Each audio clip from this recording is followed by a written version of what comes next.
Este vídeo está viralizado na internet. Acompanhe agora. Eu tava 1 ano e 4 meses andando descalço e sem camisa, porque eu vendi o chinelo e a camiseta troco de um traguinho. Eu tava 1 ano e 4 meses sem escovar os dentes. Eu perdi os dentes da frente, perdi aqui uns de trás. Eu tô com 83 quilos, mas eu pesava 50, 49, 48 quilos. Você tá brincando? 48 quilos. Eu tenho 1,80m, 48 quilos. Aí você imagina. Saco de osso. E eu fiquei 1 ano e 4 meses sem tomar banho. A galera da Cracolândia, eles dão um jeito, cara. 2, 3 meses eles vão tomar um banho. Existe um bicho chamado muquirana. Na rua é conhecido como muquirana. Ixi, o cara tá com muquirana. O que é muquirana? A muquirana é o mesmo bicho que come a gente dentro do caixão. A pele fica podre. Pela podridão, igual comida podre, a própria pele dá bicho. E cara, eu tinha um monte de feridas de muquirana me comendo. Então, tipo assim, eu era excluído e humilhado pela sociedade que nós vivemos.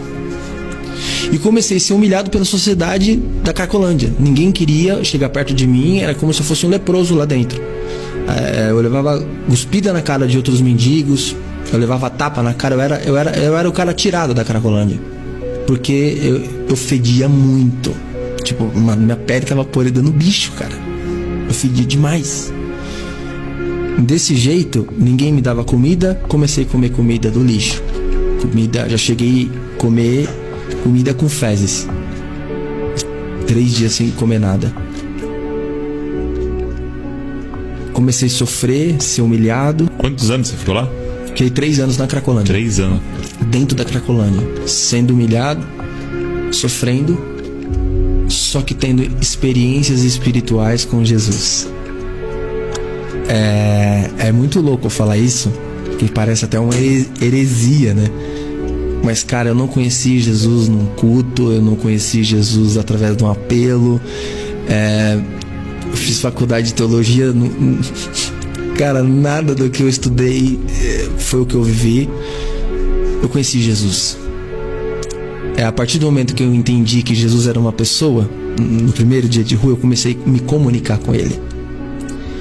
E eu comecei a ser muito verdadeiro, Douglas. Ela falava, Senhor, meu Deus, meu Pai, obrigado por esse dia, em nome de Jesus, amém, né? Que tem, né, o cronograma da oração, né? Senhor, nosso Deus, nosso Pai. Cara, eu falava minhas verdades. O meu palavreado era diferente. O meu jeito de falar era diferente. E eu falava mesmo com Jesus. Jesus estava ali, cara. Ah, não, Leandro, misericórdia, ele é espírito maligno, não é, cara, porque é a mesma parada que anda comigo hoje, é a mesma parada que andava comigo lá, aquele tempo todo, que me livrou de morte várias vezes, que me livrou de várias paradas. E eu comecei a ser muito sincero.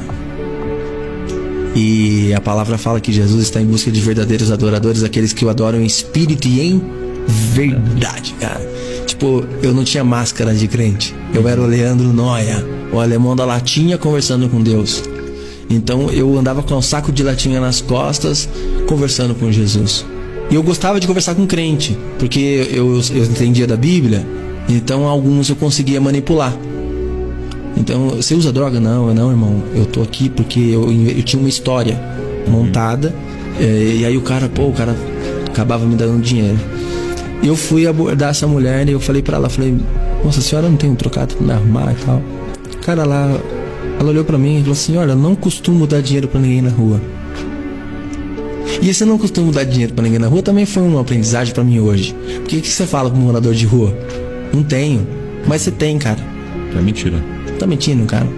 E a mentira é pecado. E o pecado nos afasta de Deus. Minha vida não anda, eu vou pra igreja. Mas, cara, quantas mentiras você anda contando que não tem nada, você acha que não tem nada a ver? E aquela mulher, ela não mentiu. Ela falou, não costumo dar dinheiro pra ninguém que mora na rua, mas eu vou te dar algo que vai mudar a tua vida. Cara, ela arrancou aquela Bíblia toda riscadinha e ela me deu a Bíblia. Ela falou assim, ó, ela segurou a Bíblia na minha mão, olhou bem no meu olho, cara. Ela falou assim, medita nessa palavra, porque essa palavra liberta. Eu falei, uau. E quando eu peguei a Bíblia, eu comecei a ler. Eu comecei a entrar numa paranoia de usar droga, ler Bíblia, usar droga, ler Bíblia, usar droga, ler Bíblia, usar droga, ler Bíblia. E era tão gostoso ler a Bíblia, eu comecei a ter um prazer tão grande na Bíblia que às vezes eu esquecia da droga.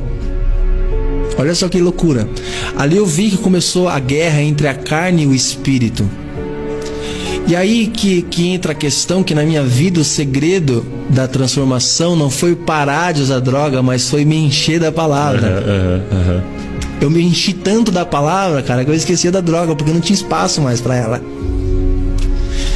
E eu comecei a ler Mateus, Marcos, Lucas e João, cara. Quando chegou em João 15, foi o divisor de águas da minha vida. É mesmo? É, João 15.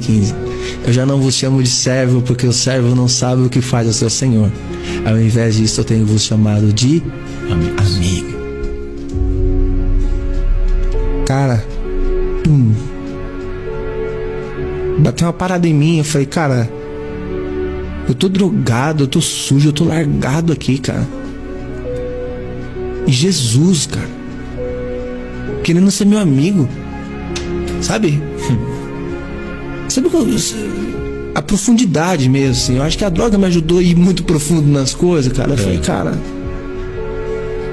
como que ele pode querer ser meu amigo, meu? Ninguém me quer, o mundo me exclui, velho. Eu sou excluído e ele tá aqui, cara. Aquele amor, naquele momento, eu entendi a profundidade do que é ser amigo de Jesus. E ali eu tive um entendimento que Jesus, ele não queria ser só meu Deus, o meu Senhor. Ele queria ser meu amigo. E ele já estava sendo meu amigo, só não tinha me tocado ainda. E naquele momento que eu li, foi naquele momento, eu ajoelhei aos pés de Jesus. Eu entreguei a minha vida para Ele. Mas assim, e naquele momento eu tive a revelação do pacto. Tudo muito profundo, sabe, Douglas? Saiu do raso. Deus já me levou para um profundo das paradas. Então, quando eu entreguei minha vida para Jesus, não foi porque eu estava emocionado, porque eu queria.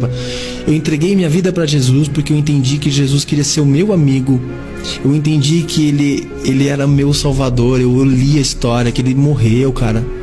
E quando eu estava ali falando com ele, eu comecei a falar: Jesus, eu aceito o seu sangue derramado. Eu entendi que todo pacto tem que haver derramamento de sangue, cara. E eu comecei a chorar emocionado. Falei, cara, eu não preciso derramar o meu sangue, porque o Senhor derramou o seu sangue por mim. É por isso que eu tô aqui ajoelhado, e por isso o Senhor morreu, para eu poder fazer um pacto com o Senhor.